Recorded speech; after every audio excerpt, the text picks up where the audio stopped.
Bonjour les conducteurs. Aujourd'hui, on va parler d'un sujet fascinant qui intrigue beaucoup de monde. Vous êtes-vous déjà demandé pourquoi les camions américains et européens sont si différents? Restez jusqu'à la fin car je vais tout vous expliquer simplement. Quand on regarde un camion américain, on voit immédiatement ce long capot imposant qui s'étend devant la cabine. En Europe, par contre, les camions ont une cabine plate installée directement au-dessus du moteur. Cette différence ne vient pas du hasard, elle raconte toute une histoire. Je vous explique ça simplement. Commençons par les distances que parcourent les routiers. Aux États-Unis, un chauffeur peut rouler 1000 km en une seule journée. Imaginez traverser plusieurs États sans jamais rentrer chez vous pendant des semaines. Pour ces conducteurs, le camion devient carrément une maison roulante. À l'intérieur, vous trouvez de vraies couchettes confortables, un réfrigérateur, un micro-ondes, une télévision et plein de rangements. Certains chauffeurs vont même jusqu'à installer des toilettes portables et de petites salles d'eau. C'est normal quand on passe autant de temps sur la route. Beaucoup de routiers américains sont propriétaires de leur camion et l'aménagent comme un véritable appartement. En Europe, la situation est complètement différente. Les trajets sont beaucoup plus courts en moyenne. Et surtout, les lois européennes encadrent strictement le temps de conduite. Un chauffeur européen ne peut rester au volant que 9 heures par jour maximum. Aux États-Unis, cette limite monte à 14 heures. Vous voyez la différence. Les conducteurs américains ont donc vraiment besoin d'un espace de vie complet dans leur camion. Mais ce n'est pas tout. Les routes jouent aussi un rôle énorme.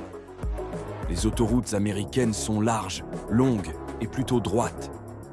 Sur ces grandes lignes droites, conduire un camion long avec un gros empattement ne pose aucun problème.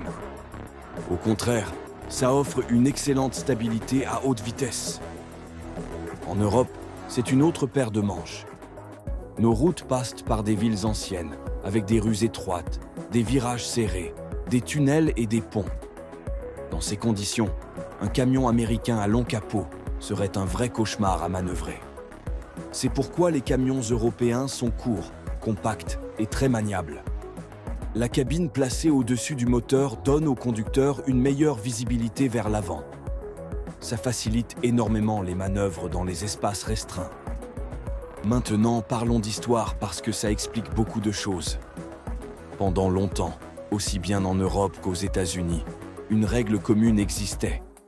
La longueur totale du camion avec sa remorque était limitée.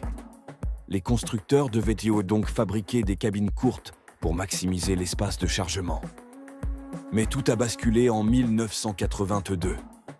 Cette année-là, les États-Unis ont changé leur réglementation. Désormais, seule la longueur de la remorque comptait. Le tracteur pouvait être aussi long qu'on le voulait. Ce changement a tout bouleversé. Les fabricants ont pu créer des camions plus grands, plus confortables et plus aérodynamiques. C'est comme ça qu'est né le style américain emblématique, avec son long capot chromé et sa cabine spacieuse. En Europe, rien n'a changé. La longueur maximale d'un ensemble routier avec remorque reste limitée à 18,75 m. Chaque centimètre compte donc. Plus la cabine est longue, moins il reste de place pour la marchandise. Et moins de marchandises, ça veut dire moins de rentabilité. Les ingénieurs européens doivent constamment jongler entre le confort du conducteur et l'espace de chargement. Parlons maintenant d'aérodynamique. Les camions américains à long capot ont un vrai avantage sur ce point. Leur avant incliné permet à l'air de glisser plus facilement autour de la cabine. Ça réduit la résistance et donc la consommation de carburant. Quand on roule 1000 km par jour, ça fait une sacrée différence. Les camions européens, avec leur face avant plate, créent plus de résistance à l'air. Mais sur nos routes, où les vitesses sont plus faibles et les trajets plus courts, ce n'est pas vraiment un problème. Ici, ce qui compte, c'est de pouvoir circuler facilement en ville et optimiser chaque mètre cube. L'Europe a aussi développé un système de transport multimodal très efficace. Les camions ne traversent pas toujours les frontières uniquement par la route. Ils passent aussi par ferry ou sur des trains spéciaux. Dans ces cas-là, des camions courts et compacts sont beaucoup plus pratiques. On peut en charger davantage sur un ferry ou un train. De plus, l'Europe est remplie de centres logistiques où les marchandises changent de camion. Il n'est donc pas nécessaire qu'un seul véhicule fasse tout le trajet. Aux États-Unis, c'est différent. Le transport se fait principalement par route du début à la fin. Le vaste réseau d'autoroutes permet à un seul conducteur de couvrir tout le parcours sans changer de véhicule. C'est pour ça que les gros camions sont privilégiés là-bas. Mais au-delà des lois et des routes, il y a aussi une question de culture. Aux États-Unis, être routier, c'est un véritable mode de vie. Les conducteurs incarnent l'esprit de liberté et d'indépendance.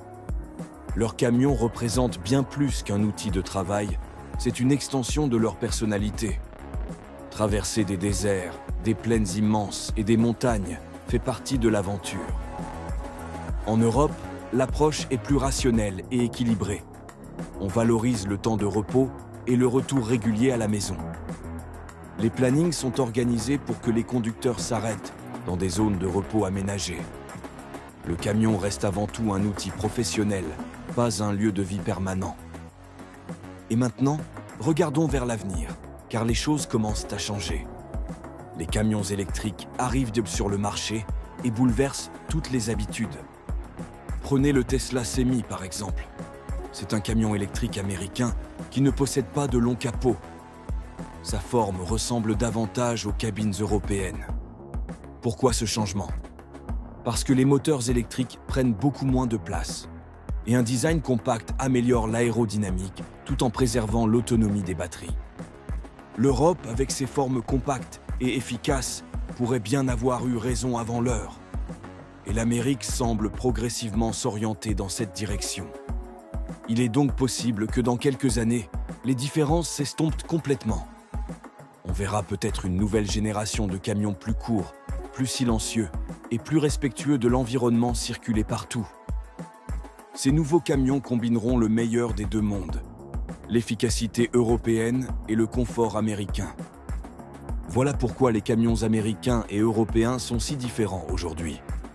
Géographie, législation, infrastructure et culture ont façonné deux philosophies distinctes du transport routier.